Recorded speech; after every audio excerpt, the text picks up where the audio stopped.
China's Southern Theater Command spokesman Colonel Li Huamin Tuesday denounced that the guided missile destroyer USS Barry entered the waters of the South China Sea. A U.S. warship entered the territorial waters off the Chisha Islands in the South China Sea, without Chinese permission, Li reported.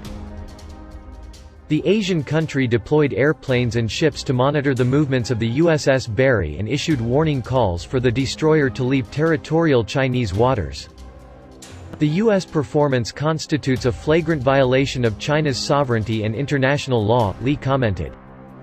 China urges the U.S. to pay more attention to the control of the new coronavirus in its country and to stop military operations that do not lead to regional security, peace or stability, the Chinese officer said.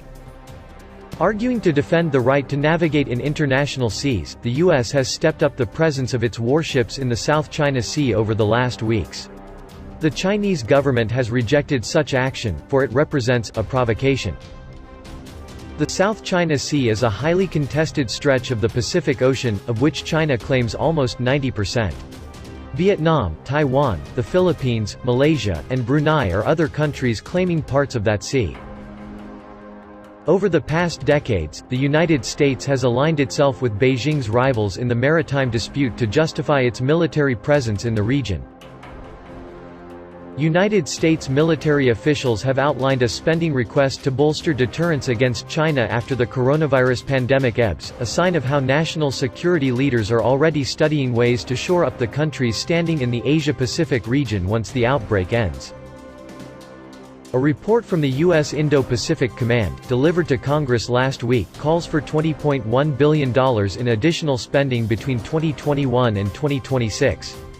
The funds would be spent on new radar warning systems and cruise missiles, and would also pay for more exercises with allies, deployments of additional forces and new intelligence sharing centers. The efforts would help improve the U.S. military's ability to deter the People's Liberation Army. The request, which was first reported by Breaking Defense and Defense News, shows that many in the military believe tensions between the United States and China are likely to grow amid the pandemic. President Trump and President Xi Jinping of China cut an uneasy peace in late March, each promising to dial back accusations of who was at fault for the spread of the virus, which is believed to have originated late last year at a market in Wuhan. But U.S. intelligence officials have said they expect tensions to flare again, and China to restart its efforts to deflect blame for the virus and spread disinformation about the United States' role in its origin.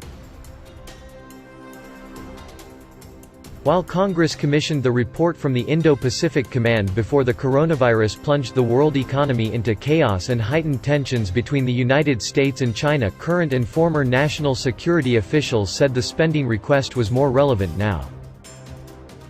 China is sure to use the aftermath of the virus to try to strengthen its hold on the Pacific region, according to lawmakers.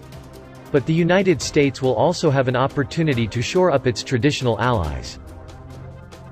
The United States needed to better defend its outposts in the Pacific, like Guam, with new radar and other military equipment.